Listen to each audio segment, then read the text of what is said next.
جب سب گھر والے اپنے اپنے کمروں میں آرام کرتے، ساتھ والے گھر میں جھانکتی تو وہاں سناٹا اور ویرانی کا راج نظر آتا۔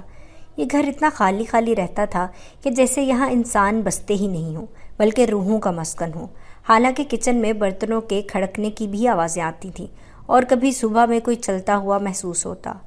غسل خانوں سے پانی کے گرنے کی آواز بھی سنائی دیتی، مگر کسی انسان کے بولنے یا دو لوگوں کے بات کرنے کی سرگوشیاں بھی نہیں سنائی دیتی تھیں۔ کیا یہ جنوں کا مسکن ہے؟ میں سوچتی۔ پھر آہٹوں اور دروازوں کے بند کرنے کے سوا کچھ اور کیوں سنائی نہیں دیتا؟ کوئی ذی روح کیوں نظر نہیں آتی؟ کسی کے چلنے پھرنے کی آواز بھی آتی ہے مگر لوگ نظر نہیں آتے۔ ایک روز چھت سے اسی پراسرار گھر میں جھانک رہی تھی کہ ایک بوڑھی خاتون کچن سے نکلی اور کمرے میں چلی گئی۔ پہلی بار مکان کے مکین کا دیدار ہوا تو میں خوش ہو گئی۔ چلو شکر ہے یہاں جن نہیں انسان رہتے ہیں، ورنہ تو اس ویران آنگن کی ویرانی سے وحشت ہونے لگی تھی۔ تیزی سے سیڑھیاں اتر کر امی کے پاس پہنچی اور ان کو بتایا۔ امی جان برابر والے گھر میں ایک بہت ہی نفیس قسم کی بزرگ خاتون رہتی ہیں۔ بہت اجلا اور عمدہ لباس پہنے تھیں، سفید بال چاندی جیسے ان کے گورے رنگ پر خوب ہی جچ رہے تھے۔ مسکین، متحمل اور صابر سی، مجھے تو بہت اچھی لگی ہیں، ان سے ملنا چاہیے۔ اچھا مل لیں گے، امی نے مختصر سا جواب دیا اور اپنے کام میں مصروف ہو گئی۔ لیکن میرے دل کو بے چینی نے آ لیا۔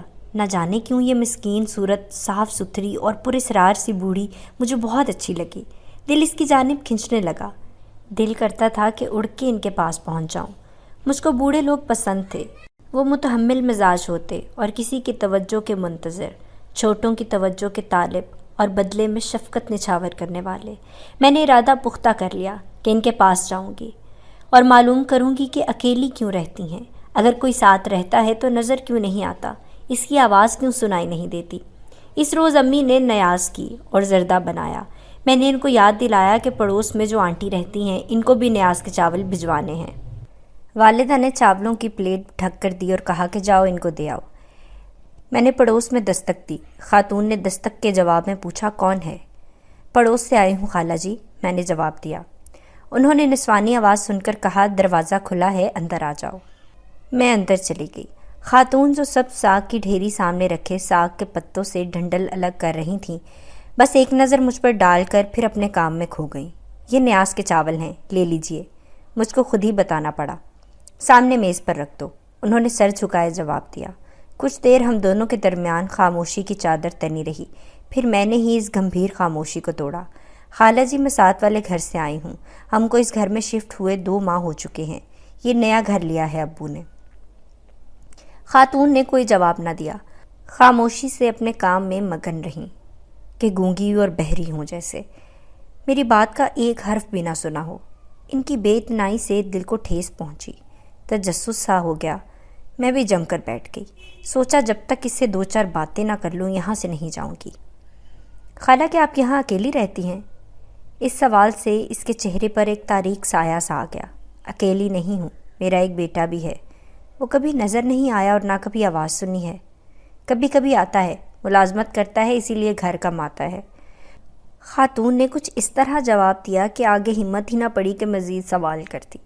میں نے اور سوال نہ کیے کہ وہ کہاں رہتا ہے، کیا کرتا ہے، کس لیے گھر کم آتا ہے۔ وہ میز سے پلیٹ اٹھا کر کچن میں گئی، برتن خالی کر کے میرے ہاتھ میں تھما کر پھر سے ساگ بنانے لگی۔ تبھی بوریت بڑھ گئی اور میں مایوس سی واپس آ گئی۔ 2 دن گزرے کہ مجھے ان کے گھر سے بڑی بی کی کراہ کی آواز سنائی دی۔ میرے کان کھڑے ہو گئے، غالباً وہ بیمار تھیں یا کوئی تکلیف تھی۔ سوچا دوبارہ جاؤں کیونکہ بڑی بی کے گھر میں پراسراریت ہی نہ تھی۔ اس کا رویہ بھی کچھ اس قسم کا تھا کہ اس کی شخصیت میرے ذہن میں ہلچل مچا گئی تھی۔ دروازہ اندر سے بند نہیں تھا، میں نے دستک نہیں دی، دروازے کو ہلکا سا دھکا دیا اور وہ کھل گیا اور میں بے دھڑک اندر چلی گئی۔ کمرے میں خالہ بستر پر دراز تھیں اور تیز بخار میں جل رہی تھیں۔ ماتھے پر ہاتھ لگایا، بے ساختہ ان کے منہ سے نکلا، شکیل تم آ گئے۔ ان کو غالباً شدت سے اپنے بیٹے کا انتظار تھا۔ میں مائرہ ہوں خالہ جی، آپ کو تو بہت تیز بخار ہے، آپ اکیلی پڑی ہوئی ہیں، مجھے بہت دکھ ہوا۔ اتنے بڑھاپے میں بھی آپ کے پاس کوئی نہیں تھا۔ ان کو پانی پلایا، سر درد کی گولی کھلائی اور چائے بنا کر دی۔ آپ کا بیٹا نہیں آیا، ایسی حالت میں بھی آپ تنہا ہیں، آخر وہ کہاں رہتا ہے؟ جھریوں بھرے چہرے پر کرب کے آثار چھا گئے اور بوڑھی آنکھوں میں آنسو بھر آئے۔ وہ ظالموں کے چنگل میں پھنس چکا ہے بیٹی، اس نے کہا۔ کاش وہ آ جائے، مجھے اس کی بہت ضرورت ہے۔ ابھی وہ یہ بات کر ہی رہی تھیں کہ ایک خوبصورت نوجوان گھر میں داخل ہوا۔ کیا بتاؤں کہ کس قدر حسین تھا، مگر چہرے پر ملائمت اور نسوانی حسن تھا، جیسے کہ کسی خوبصورت لڑکی نے مردانہ لباس پہن رکھا ہو۔ مجھ کو یہ سمجھنے میں دیر نہ لگی کہ یہی نوجوان اس بے یار و مددگار خاتون کا فرزند ہے۔ بیٹی تم دوسرے کمرے میں جاؤ، مجھے شکیل سے کچھ بات کرنی ہے۔ شکیل کے چہرے پر عجیب تاثرات تھے، وہ جلدی میں تھا۔ دونوں نے تنہائی میں کچھ باتیں کی اور وہ چلا گیا۔ تب میں نے سوچا کہ یہ نوجوان اور اس کی ماں ضرور ایسی مشکل میں ہے کہ مشکل کو نہ وہ کسی کے سامنے بیان کر سکتے ہیں اور نہ ہی وہ اس مشکل سے نکل سکتے ہیں۔ آپ کا بیٹا رکا نہیں اور نہ آپ کو ڈاکٹر کو دکھایا، وہ کیوں اس حالت میں آپ کو چھوڑ کر چلا گیا ہے؟ کہنے لگی، بیٹی ابھی زیادہ بول نہیں سکتی، مگر بتاؤں گی تمہیں کسی وقت، ذرا پانی پلا دو۔ ان کو پانی پلا کر میں گھر آ گئی۔ ذہن میں شکیل کے بارے میں بڑی الجھن سی آئی، تاہم ایسی الجھن کو سلجھانے کا موقع نہیں تھا۔ بڑی بھی بیمار تھیں اور طبی امداد کی اشد ضرورت تھی۔ امی کو تمام تر صورتحال سے آگاہ کیا۔ پڑوسی ہونے کے ناطے ابو نے اسی وقت کار نکالی اور امی کے ہمراہ خالہ کو گاڑی میں بٹھا کر ڈاکٹر کے پاس لے گئے۔ ڈاکٹر نے ملیریا بتایا، دوا وغیرہ دی۔ ہم خالہ کو اپنے گھر لے آئے اور امی نے ان کو آگاہ کیا کہ جب تک وہ ٹھیک نہیں ہوتی ہمارے گھر پر رہیں گی۔ تھوڑے سے تعامل کے بعد وہ مان گئی، کیونکہ اس کے سوا کوئی چارہ ہی نہیں تھا۔ اکیلی ان کی دیکھ بھال کوئی نہیں کر سکتا تھا۔ ہفتہ بھر وہ ہمارے گھر رہیں، میں نے ان کی خوب دیکھ بھال کی، تبھی وہ بھلی چنگی ہو گئیں۔ بڑی مشکور تھیں، خاص طور پر میری شکر گزار تھیں، کیونکہ میں نے ہی ان کی ذات میں دلچسپی لی، ان کے دکھ کو محسوس کیا اور بیٹی کی ماں نے بیماری میں بھی دیکھ بھال کی تھی۔ صحت مند ہو کر اپنے گھر چلی گئیں۔ اسی دوران ان کا بیٹا ایک بار بھی گھر نہیں آیا۔ میں روزانہ ان کے پاس جاتی، 2-4 گھنٹے بیٹھتی، جو کام کہتی وہ کر دیا کرتی۔ خالہ کے حالات جان کر امی کو بھی بہت ہمدردی ہو گئی اور وہ مجھے ان کے پاس جانے سے نہیں روکتی تھیں۔ ایک روز موڈ میں تھیں، جب میں نے ان کے حالات جاننے چاہے تو بتایا، بیٹی میری شادی کزن سے ہوئی اور یہ والدین کی مرضی سے ہوئی تھی۔ شادی کے 5 سال کے بعد بڑی منتوں اور مرادوں سے اولاد ہوئی، مگر بیٹی نے جنم لیا جس پر سسرال ناخوش تھا۔ اس کو بیٹے کی آرزو تھی، اللہ کی کرنی کہ نینا کے بعد پھر اولاد کے لیے ہم کو 12 سال انتظار کرنا پڑا۔ میں تو مایوس ہو چکی تھی کہ اب اولاد ہوگی ہی نہیں۔ علاج بھی کرایا، جو چارہ کر سکتے تھے کیا، حتیٰ کہ کسی نے بتایا کہ محلے کی مسجد میں ہر جمعرات کو دیا جلا کر آیا کرو اور دعا کیا کرو، اللہ مراد پوری کر دے گا اور انشاءاللہ بیٹا ہوگا۔ میں مغرب سے ذرا پہلے روزانہ دیا جلاتی اور 4 سال تک یہ عمل کرتی رہی۔ اللہ مہربان ہو گیا اور پھر میرے گھر میں شکیل نے جنم لیا۔ یہ چراغ بڑی منتوں مرادوں سے روشن ہوا تھا اور ہم کو اس سے بہت امیدیں تھیں۔ ہم نے بڑے نازوں سے اس کی پرورش کی۔ جب یہ 5 سال کا تھا، رضا الہی سے میرے شوہر وفات پا گئے۔ بیوگی کے کٹھن دور کو اسی آس پر بڑے صبر سے کاٹا کہ میرا بیٹا شکیل جب بڑا ہوگا میری تمام مشکلیں دور ہو جائیں گی، یہ میری زندگی کا سہارا بنے گا۔ میرا بچہ تھا بھی نیک اتوار، بہت لائق طالب علم تھا، لیکن ان کو نمایاں ہونے کا بہت شوق تھا۔ پڑھ لکھ کر اپنے والدین اور وطن کا نام روشن کرنا چاہتا تھا۔ اسکول اور کالج کے مباحثوں میں حصہ لیتا اور اول انعام پاتا۔ یوں کالج میں نیک نام مشہور ہو گیا۔ تب کچھ غلط گماش کے لڑکوں نے اسے گھیرا اور اپنے گروپ میں شامل کرنا چاہا۔ شکیل ان کے ساتھ شامل نہیں ہونا چاہتا تھا۔ تعلیم مکمل کرنے کے بعد کسی اچھی ملازمت کی تلاش میں تھا۔ ملازمت تو نہ ملی، مگر ان آوارہ منشوں نے ملازمت دلوانے کے بہانے اس کو اپنے چنگل میں یوں پھنسا لیا کہ اس کی خوبصورتی کے خریدار بن گئے۔ وہ اس کو ساتھ لے جاتے، اچھے اور مہنگے ریسٹورنٹس میں کھانا کھلاتے، عمدہ لباس اور قیمتی پرفیوم خرید کر تحفے میں دیتے۔ رفتہ رفتہ شکیل کے دل میں بھی یہ خیال جاگزیں ہو گیا کہ زندگی صرف یتیمی کے عذابوں میں بسر کرنے اور سسکنے اور ترسنے رہنے کا نام نہیں ہے، بلکہ دولت سے ہی زندگی سنور سکتی ہے۔ انسان کو معاشرے میں عزت ملتی ہے تو صرف دولت سے، چاہے ناجائز ذریعے سے ہی دولت ملے، حاصل کر لینی چاہیے۔ اس کے لیے جائز طریقے سے دولت کا حصول ممکن نہیں تھا۔ کچی عمر تھی، ان غلط قسم کے لوگوں نے اس کو ایک انوکھی ملازمت سے روشناس کرایا۔ وہ اس کو اپنے ساتھ لے جاتے، ان کی ایسی محفل سجتی جس میں خوبصورت لڑکیاں نہیں بلکہ خوبصورت کم عمر لڑکوں کا سودا ہوتا تھا۔ جب شکیل نے ایسی ملازمت سے انکار کیا تو انہوں نے اس کو زبردستی عملے جراحی سے گزارا اور پھر لڑکی نما ماڈلز کا کام دے دیا۔ دوسرے لفظوں میں یہ کہنا چاہیے کہ وہ لڑکا پیدا ہوا تھا، مگر پھر تیسری جنس میں شامل کرنے کو انہوں نے اس کو مجبور کر دیا تھا۔ شکیل اب ان کی خواہشات کا کھلونا بن چکا ہے۔ وہ ان کے چنگل سے بھاگ نہیں سکتا، نہ شادی کر کے گھر بسا سکتا ہے۔ لڑکیاں تو بکاؤ مال ہوتی تھیں، زمانہ اتنا ظالم ہو گیا ہے کہ اب خوبصورت لڑکے بھی بکاؤ مال بن جاتے ہیں، کچھ غربت کی وجہ سے اپنی مجبوریوں سے، اور کچھ بدگماش مردوں کے پھیلائے ہوئے جال میں پھنس کر بکنے والی جنس بن چکے ہیں۔ میرے بیٹے کے ساتھ بھی کچھ ایسا ہی ہوا۔ معاشرے میں اس کی جگہ ہے نہ کوئی مقام۔ ایسی ملازمت میں بغیر محنت ڈھیر سارے پیسے تو مل جاتے ہیں، لیکن ایسا مرض ہے جس پر اللہ نے لعنت فرمائی ہے۔ خالہ کی باتیں سن کر میں سکتے میں رہ گئی، سوچنے لگی کیا ہمارا معاشرہ بھی مغرب کی طرح اخلاقی لحاظ سے اسی مرض میں جکڑتا جا رہا ہے جس میں مغرب جکڑا ہوا ہے۔ کچھ مغربی ممالک ایسے ہیں جو اس برائی کو قانوناً تحفظ دینے کے حق میں ہیں، حالانکہ یہ وہ اخلاقی مرض ہے جو دنیا میں ایڈز جیسی مہلک بیماری کا سبب ہے۔ مجھے سوچ میں ڈوبا دیکھ کر خالہ بولیں، کیا سوچ رہی ہو؟ یقیناً تمہیں میرے بڑھاپے پر ترس آ رہا ہے۔ میں نے شکیل کو بہت سمجھایا ہے، ممتا کے واسطے دیے ہیں کہ بیٹا، جس علت پر خدا نے لعنت کی ہے اس میں تباہی ہے، یہ راہ ترک کر دو، اور یہ راستہ انسانیت کے لیے شرمندگی کا باعث ہے۔ وہ جواب دیتا ہے، ماں اب میں دوسرا کام کیا کروں جبکہ میں انسان ہی نہیں رہا، میں ایک ادھورا انسان ہوں۔ کاش حکومت پڑھے لکھے نوجوانوں کو روزگار مہیا کر دیتی تو آج سڑکوں کے کنارے ہزاروں کی تعداد میں بنے سنورے چہرے بھیک مانگتے نظر نہ آتے۔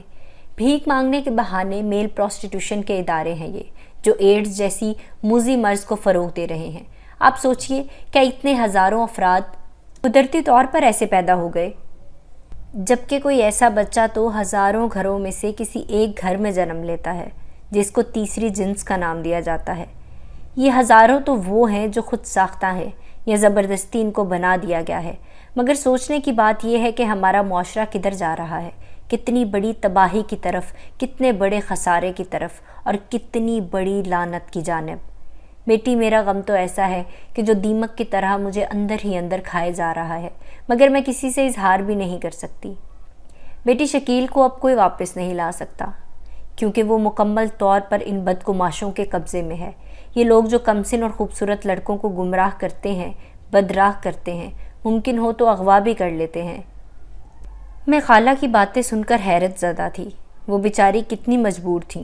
بیٹے ماں کا سہارا ہوتے ہیں، اور ماؤں سے ان کا سہارا چھین لینے والے یہ نہیں سوچتے کہ یہ ماں کتنی تنہا اور دکھی ہے۔ وہ ماں جس نے اتنے برس بلا ناغہ مسجد میں چراغ جلائے، بیٹے کی آرزو میں جس نے بیٹے کا چہرہ دیکھنے کے خواب دیکھے، اب وہی ماں ہر لمحہ خوف کے سائے میں زندگی بسر کر رہی تھی۔ اب میں خالہ کا پہلے سے زیادہ خیال رکھنے لگی۔ جس شے کی ان کو ضرورت ہوتی گھر سے لا کر دے دیا کرتی۔ خالہ کو مگر ہر دم اپنے بیٹے کا ہی انتظار رہتا تھا۔ ایک دن خالہ اپنی بیٹی سے ملنے دوسرے شہر گئی ہوئی تھیں، گھر خالی تھا۔ شکیل اپنے چند دوستوں کو لے کر آ گیا۔ پھر ہم نے کچھ لڑکوں کی آوازیں سنی۔ چونکہ یہ پہلا موقع تھا کہ خالہ کے گھر سے کچھ لوگ آئے تھے، ہم خاموش رہے۔ ہم جانتے تھے شکیل کے ساتھی ایسے لوگ تھے جن کو کسی کی جان، مال، عزت، آبرو، کسی شے کی پرواہ نہیں تھی۔ ان کے معاملات میں ٹانگ اڑانے کا مطلب اپنی بربادی کو آواز دینا تھا۔ میں اکثر سوچتی تھی کہ خالہ کی عمر 70 سال ہے، ان کو اولاد کی طرف سے سکون اور سہارے کی ضرورت ہے، مگر ان کا بیٹا کسی کام کا نہیں۔ آخر اس بیچاری کا کیا بنے گا؟ اب تو مجھے بھی خالہ کے گھر جانے سے خوف آنے لگا تھا۔ شکیل کی وجہ سے میں نہیں جاتی تھی، مگر خالہ ہم سے مانوس ہو چکی تھی، اپنا دکھ سکھ سنانے ہمارے گھر آ جاتی۔ کافی دنوں تک خالہ نہیں آئیں تو میں ان کے گھر گئی۔ وہ بیمار پڑی تھیں۔ بولی شکیل کئی روز سے نہیں آیا، جانے کہاں چلا گیا ہے۔ جیسا بھی ہے اس کے آنے سے دل کو سکون آ جاتا ہے۔ تبھی میرے منہ سے نکلا، خالہ وہ جن لوگوں کے ساتھ ہے انہوں نے اس کا اچھا انجام نہیں کرنا۔ بولی مائرہ، خدا کے لیے ایسے کلمات منہ سے مت نکالو۔ 6 ماہ خالہ نے انتظار کے کرب میں گزار دیے، پھر بھی شکیل نہ آیا۔ ایک شام ایک شخص نے دروازے پر دستک دی۔ میں نے ہی جا کر بات کی، کیونکہ خالہ کی ٹانگوں میں درد تھا، وہ اٹھ نہیں سکتی تھیں۔ آنے والے سے آنے کا سبب پوچھا تو اس نے بتایا 2 گروپوں کے جھگڑے میں شکیل کی جان چلی گئی ہے، اور یہ دونوں گروپ اس کے چاہنے والے تھے۔ انہوں نے اس کی لاش کو بھی ٹھکانے لگا دیا ہے۔ کسی طرح یہ خبر اس کی ماں کو پہنچا دیں۔ میں بت کی مانند دروازے کے پاس کھڑی تھی، ہمت نہ تھی کہ یہ بھیانک خبر ان کو سناؤں۔ ان کی امید اور آس کے سارے چراغ بجھا دوں۔ میرے قدم زمین نے جکڑ لیے تھے۔ تبھی خالہ کی آواز سنائی دی، مائرہ بیٹی کیا ہوا؟ کون آیا ہے؟ مجھے بتاؤ۔ خالہ، شکیل کو اس کے ساتھی دوسرے ملک اپنے ساتھ لے گئے ہیں۔ اس کا ایک ساتھی یہی بتانے آیا تھا کہ اب کافی دنوں تک وہ نہیں آ سکے گا۔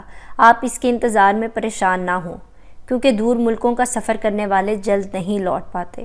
میری آنکھوں میں آنسو بھرے تھے اور لرزتی آواز میں نے بمشکل قابو کی، اس لیے خالہ میرے آنسو نہ دیکھ سکیں۔ ان کی کمزور نظر تھی اور سماعت سے بھی وہ ناتواں تھیں۔ انہوں نے ایک ٹھنڈی سانس لے کر کہا، وہ چلا ہی گیا آخر، اب نہ جانے کب آئے، تب تک میں شاید زندہ بھی نہ رہوں۔ ان کی آواز میں ایسا کرب تھا کہ آنسو میرے رخساروں پر بہہ نکلے اور میں سوچتی رہ گئی کہ خالہ واقعی ایک اچھی عورت ہے جس نے کبھی کسی کو دکھ نہیں پہنچایا۔ خدا جانے اس بوڑھی مسکین خاتون کے نصیب میں ایسا دکھ کیوں لکھ دیا گیا ہے۔ تو ناظرین، یہ تھی آج کی کہانی۔ اگر آپ کو ہماری کہانی پسند آئی ہے تو اسے لائک کیجئے، شیئر کیجئے، کامنٹ باکس میں اپنی رائے کا اظہار ضرور کیجئے، اور اگلی کہانی تک کے لیے مجھے اجازت دیجئے۔ اللہ حافظ۔